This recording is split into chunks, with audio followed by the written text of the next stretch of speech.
ကိုယ်နဲ့လောက်ရတဲ့အလုပ်ကတစ်မျိုးစိတ်နဲ့လုပ်တဲ့အလုပ်ကတစ်မျိုးနှမျိုးရှိတယ်တရားထုတ်တယ်ဆိုတာစိတ်နဲ့လုပ်တဲ့အလုပ်ပဲအဲ့နေတော့ကတော့မရဘူး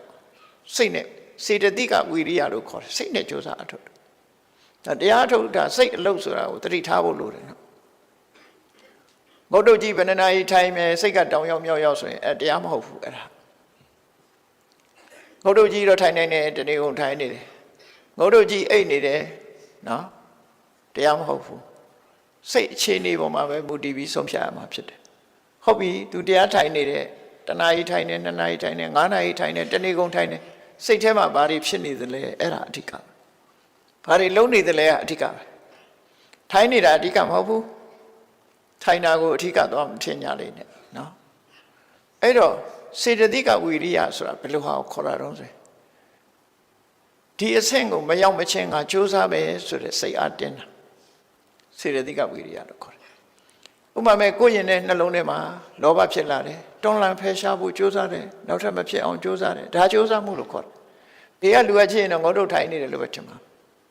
စိတ်ထဲကတွန်းလှန်နေတာနော်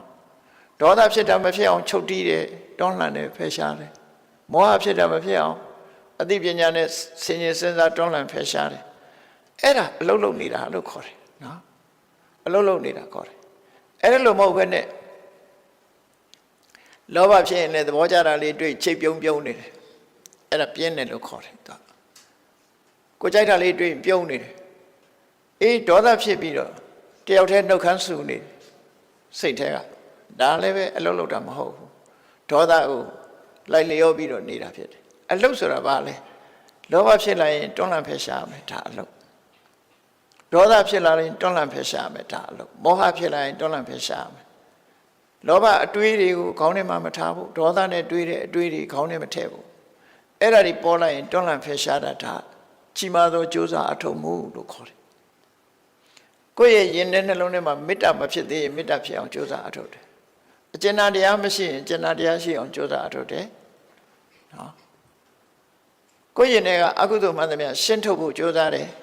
ကိုယ့်ယင်ထဲမှာကုသိုလ်တရားတွေရောက်ရှိလာအောင်ကြိုးစားအထောက်တယ်အဲ့ဒါကအလုံး